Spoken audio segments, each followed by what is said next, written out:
And it is that time again. I am your host, Get Good Fox. We are playing some more MechWarrior 5, and I've got a new Hero Mech to show you. It's going to be a little more interesting than the last one. If you remember, the Dowbreaker didn't have any special enhancements, but this one does. Introducing the Catapult-J, which stands for the Catapult-Jester.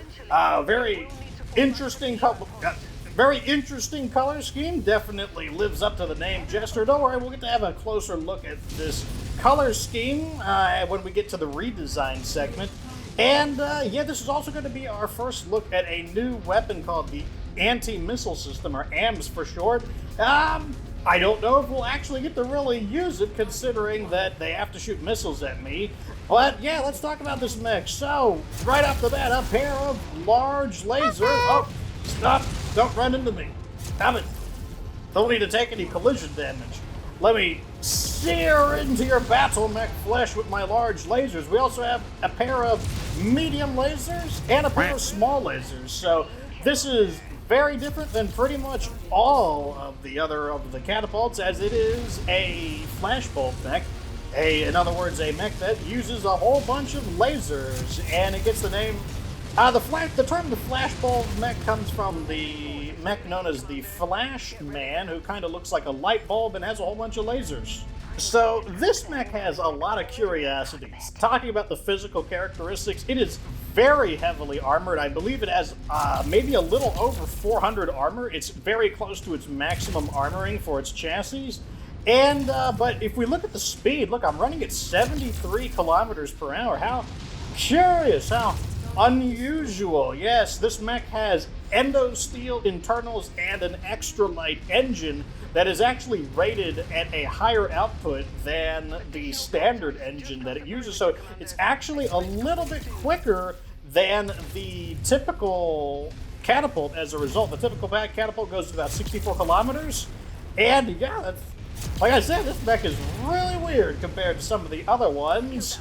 The lasers make it an extremely accurate mech, able to make pinpoint attacks from quite a distance away. Lets you core out even lighter mechs that are usually able to shake off a lot of gunfire quite easily. Now, I do want to talk a little bit about the anti-missile system. Unfortunately, I don't even know if we're going to be able to see the weapon system in action, because what it does, I mean, it's in the name, it's an anti-missile, then it basically shoots missiles down. And I mean, apparently I have shot some missiles down, because I can see that the ammo is a bit lower.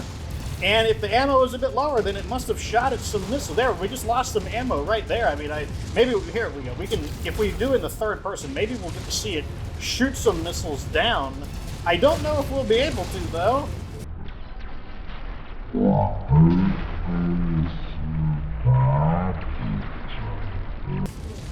Especially because if the enemy mechs don't have any missiles, well, the anti-missile system isn't going to be too helpful. Let me tell you what.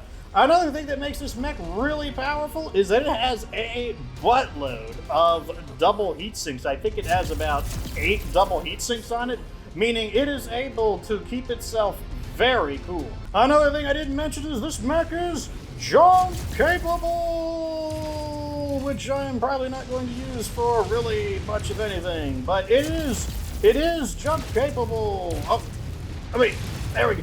I can already feel the maneuverability is so much better on this mech compared to the Dowbreaker, just because the Rifleman, I think it just has as I mentioned in the last episode, I think it just naturally doesn't rotate its torso as effectively. But this mech is the... Wait, I'm going to get a better view on him with the jump jets. Oh, no, looks like we're fine. I thought I might damage my legs a little bit there. Nope. Oh man, it's so all of the lasers are in the torso except for the large lasers. So when they're above me like that, I'm not able to get a really solid contact on them. But come on, there we go. Took him out. Right. So this is the problem I'm talking about. Rifleman. Wait, right. Okay, we got a rifleman, 2 riflemen, and we've got, or I guess riflemen. Yeah, we got 2 riflemen, and we've got a what do you call it? A Griffin. So like none of these mechs are really all that interested in shooting missiles at us, and that means it's you know, it's not I mean, we can't really use the anti-missiles. Man, it's so hard to talk and play at the same time, especially because, like, I'm trying to look for an opportunity. Like, I'm looking for some missiles in order to show you the anti-missile system. We might have to wait. I mean, we might just not even get to see the anti-missile system in action, which actually wouldn't really be all that bad. It would illustrate the idea that, you know, that's one of the weaknesses of the anti-missile system. If they don't have any missiles, then you're not going to... What are we doing to this guy? What is happening? I mean, I'm getting really beat up because I'm being really dumb right now, but still, like, that was like super silly. Like, what? How is this guy die? It's so weird fighting in third person. Like, a lot of people think that, oh, I'll just switch to third person, it'll be easier. No, like, it's really weird, I find, fighting in third person. I don't like it at all. Well, I have you now! I will jump into action! You aren't expecting this! Oh god, ran out of fuel! I don't think that this mech has all 4 of its jump jets. I think it has... Oh, don't fall on me. Don't fall on me. Let me get away from him. Oh, there he is. Locking on. There we go.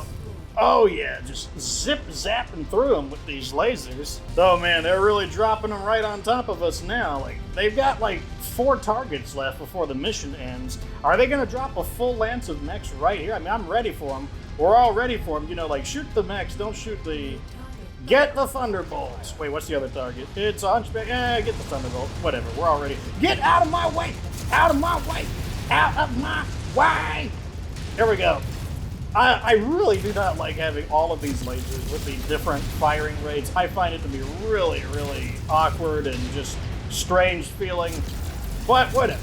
We're doing pretty good. This guy is... Oh, come on. Just go down. Please just die. I need you to be dead. I need you to die. There we go. Get on the Hunchback. It's interesting, we're not really seeing the standard Hunchback that often anymore.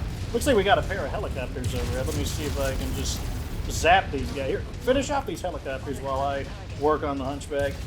There we go. Can't see with all these weird effects going on, thank you. I believe that is our dragons doing that. The PPC, even if it doesn't directly hit you, as long as it goes off even close to you, it gives you the old scrambler-oni. How are you not dead? Die! Die! Die! Okay, we got it. I think we're good. I want to like take a look at this mech though. I think we got some interesting things we can do with it. Alrighty, welcome back to good old Cashzilla, where we are going to take a look at, here it is, the Catapult-J, the Jester. You can see right there, that's where the anti-missile system is. Like, I think it makes it look kind of cute. Like, it's got these weird little, like, antennas sticking out of it. But here's a good look at it. It says all mad or something. Like, I have no idea. It's a really, really wacky color scheme. I do believe it is related to Solaris, so, you know, I could understand a wacky color scheme for a, you know what, I bet that's supposed to be like the Cheshire Cat or something like that. Like, it's got, like, that rictus grin, and it kind of looks like a, like they've painted cat ears onto it right there. I mean, I have no idea, like, what it is, but that's what springs to mind, or it just could be a weird, silly design. I have no idea. Anyways, here we go. We've got look there, 400 armor on the dot. A top speed of 73.52 kilometers, which is unusually quick for the catapult. And then our equipment, as you can see, it's just absolutely jam-packed with gear. We've got 2 large lasers in the 2 arms. We've got 2 medium lasers in the left and right torso. And then we've got 2 small lasers in the center torso. We also have a pair of anti-missile systems on the left and right torso. The cockpit has a very uncomfortable 1 ton of AMS ammo. And then to keep the mech very, very, very, very cold, we have 1, 2, 3, 4, 5, 6, 7, and then hiding right here is 8 double heat sinks, giving it a cooling of 2.6, as well as 2 Class 3 jump jets, each weighing a ton each. If we pull everything off, we can see right here that we've got 2 large energy slots, 2 medium, 2 small. Would have been nice if we had 4 medium just for the flexibility. We also have 1 engine heat sink, which is, you know, it just means that instead of having a big fat double heat sink, bam, we can just put it there and it compacts it down. Anyways, let me see. Well, let me revert you back to normal. Let me see what I can do with this crazy mech. All right, so here is our redesign. I'm actually a little skeptical of whether or not this thing has the endo steel structure. I feel like I would have had a little more tonnage than I got out of it. But what we're going to do is I wanted to make this into a PPC sniper, which is why, even though I don't like the mismatching PPCs, because if we're a PPC sniper, we got to have the coolest running ones possible in order to save on heat. And the reason I'm not super happy about it is because I feel like a good PPC sniper has about 6 to 7 heat sinks per PPC. And over here we've got 2, 4, 6, 8, 9. So I'm short about, I don't know, about 4 to 5. And about, could have used a little, we could use a little bit more than this. Obviously we shaved down, let's just talk about what we did. So, large lasers, goodbye, replaced with the PPCs. All of the other lasers replaced with small lasers.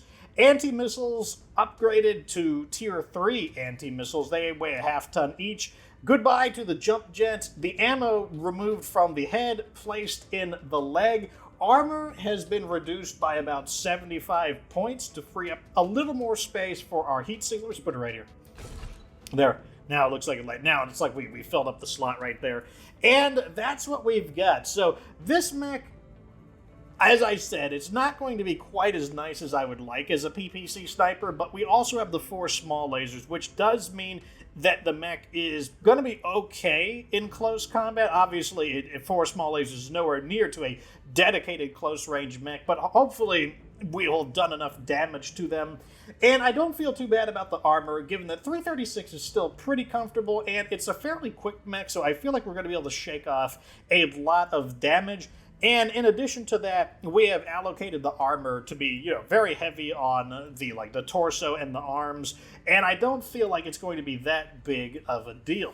All right, for a cruising mech like this, I've got us another Assassination mission lined up, and this is the PPC squad. We got the double PPCs on the Catapult-Jester, the double PPCs on the Rifleman Dowbreaker, a single PPC on the Dragon, and then I guess, once again, Blackjack is just kind of like, hey, I can be part of the team, can't I? No, you're just here because the jigsaw puzzle of 230 needs to fit.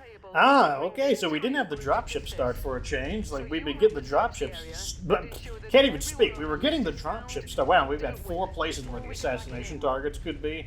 Anyway, so let's talk a little bit about the history of the Catapult-J, the Jester, and, well, here's the history. It doesn't have any. All we know is that it is a semi-canon mech. It does, in fact, exist, but it was piloted by someone named Leigh Voss, and I could not find any information on who this Leigh Voss character was. Might be someone who was mentioned in, a book or something. I have no idea, though. There's your history. History lesson over. Oh ho, we have some trouble incoming. So, because this mech is... Okay, never. This is not going to happen. I'm not trusting my aim to PPC snipe these guys. So we're just going to get into close range and start attacking with our small lasers because these targets are too small. And that makes perfect sense. Small targets, you need yourself a small laser. Makes perfect sense to me. There we go. Yes, small laser, very high rate of fire, pinpoint accuracy, means it's really good for just destroying some of these little pesky mechs. And really what you're looking for is the accuracy, both in terms of the pinpoint element of the small laser, as well as the fact that because it's All right, so we are coming up on the first potential location of an assassination target, and I'm trying to swing wide of the objective. They're here? Or they're not yet. Looks like they're here. I'm trying to swing a little wide so that we can actually use a bit of the PPC's range, but the area, the battlefield is just really congested. That's one thing that... Oh my gosh. There we go. The positioning the arms actually makes a difference for these kinds of weapons. Because you got to think that the PPC isn't actually coming out of the center of your mass. It's actually coming out of the side, and that actually means that there's a little bit of difference in the trajectory of the shot, which it does play a role. This mech is very lightly armored, so we are just going right through him right now.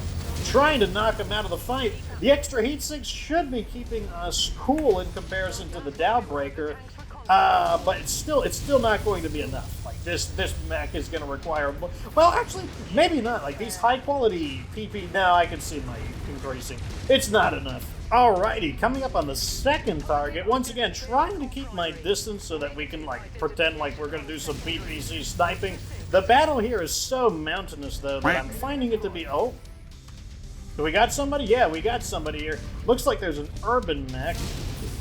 Got some of the vehicles, like the PPC in this kind of mode is very good at just thinning out some of these targets, assuming you have the aim to do it. What is he in? He is in a... Oh, that was a terrible miss. Let me see if I can PPC snipe his arm or his shoulder cannon off. Right there, right there. I'm actually going to go ahead and do the alternating fire here, mainly just because I want to make sure both shots... I'm taking the time to have the accuracy. We're doing this kind of silly, like, pop in and out style, which... Oh, wow. I didn't think that was going to go through center torso there. That is interesting. Not that I'm complaining. Going to try to take his gun off right there.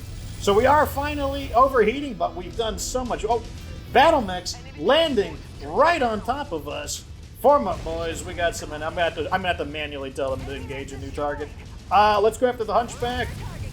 Yep, there we go. Going after the missile launcher. Nope, that was an ugly miss. Going right there. See that? My crosshairs were on target, but it missed because of the differences in where the positioning of the arm is. So I'm gonna let them finish that off while I go for this guy over here, just to kind of cover my lance a little bit. There we go. I'm not confident in my aim on some of these guys, and that's why we're going for the chain fire here. Chain fire on the PPC, very useful in those kinds of situations where the target is really mobile, because it's really painful if you miss on the PPC. God, this mech is taking so much damage because we can't quite get a clean shot on that center torso.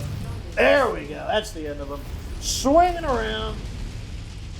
This Locust is just... Oh, God! Alright, so it looks like we've got another target here. This one's interesting. It's like all the assassination targets were kind of just spread out. So I'm going to try the poking out, in and out strategy again. Let's see what we got. I'm going to take some shots, and then I'm going to, go back in. Looks like the assassination target is... Looks like it's 2 urban mechs. Wow, that's interesting. Not the mightiest of foes. Darn, I tried to see if I could get away with it. Here, talk the target, boys. There we go. Can't see with the smoke, but I don't think I need to see. I'm basically on target, I think. Oh, who's it taking heavy fire? Can't be one of my guys. I think that had to be an AI. Oh my God, we just... okay, they're urban mechs. Let me not pat myself on the back. So unfortunately, it looks like one of the members of the PPC squad has derped out. Our dragon seems like he doesn't want to move from that position. Whatever, that's fine, I guess. We've gotten through the majority of the mission. Who needs allies anyways? He just wants to, I guess, sunbathe in the sulfur oxide planet that we're on. Who knows? So I have made a grave error by inspecting the dragon, and apparently the entire lance has gone absolutely stupid on me. And now I am forced to do this on my own. Good news! I managed to get all of them unstuck. What I did, if you get this situation, is I pressed F1, which is the order all command, and then I pressed F3, which is the go here, go to location where you're aiming, and that got them unstuck. I had to do it a few times, but it unjammed them, and oh my God, thank you. I really could use my lance. Alrighty, PPC squad rolling up on the final target. Looks like it's Lieutenant Matson. What do we got here? We got another one of these urban mechs, nothing to see there. And he is in a Shadowhawk. Interesting. Not too impressive. Let's just knock out the extra... There we go. Knock the weapons out. Actually, let's just finish him off. Where is the Shadowhawk? I don't know why, but I still feel like my aim is a little weird. For some reason, you can see how my crosshairs detach when I aim up and down. they don't detach when I aim left and right. I'm not sure if that's like a game glitch, because my arms should be more reflexive than my torso, and they should be different. And I don't know, just feel I don't know. Maybe if this mech just has the same kind of issue that the Dowbreaker had, but I have no idea. We squished that guy really nicely, though. Anyways, here is the damage report. Don't see any armor breaches. A damage was, like either between light and moderate. I wouldn't consider any of this severe damage. The damage we did was actually not too bad, like a very nice even distribution. Overall, I think it performed pretty well. Anyways, there you have it, the Catapult-J. Little sad that we couldn't really see the AMs in better action, but honestly, I think we're going to have to get deeper into the game where more mechs have missiles in order for that to be really relevant. It would make this mech extremely powerful in this configuration against other missile support mechs, just because it is supposed to play the role of a PPC carrier. That said, it couldn't really do that role. We definitely needed more heat sinks. And once again, if anyone is new watching, why did I remove the double heat sinks? It's just one of the in-house rules I have for this playthrough of no lostech, except for the fact that we're just going to put the AMs on it. Like, the AMs are lostech, but we're putting the AMs on because what am I going to do? Like, I mean, we could have put more heat sinks on instead of the AMs, but I wanted to show you how the anti-missile system worked. And even if we took the AMs off, we would have been able to put 2 more heat sinks on, because each AMS is half a ton, and the ammo for the AMS was 1 ton. 2 heat sinks still would not have been enough. We still needed like a good 5 more heat sinks in order to really get the job done. But that is the basic rule for this one. Anyways, let me know what you think of the Catapult-J down in the comment section. What would you have done for the modifications of the Catapult-J? Let me down in the comment section. Anyways, like the video if it was entertaining. Subscribe for future MechWarrior 5 Heroes of Leaders here. Just to rich content, of course. Remember that you don't have to be good to get good.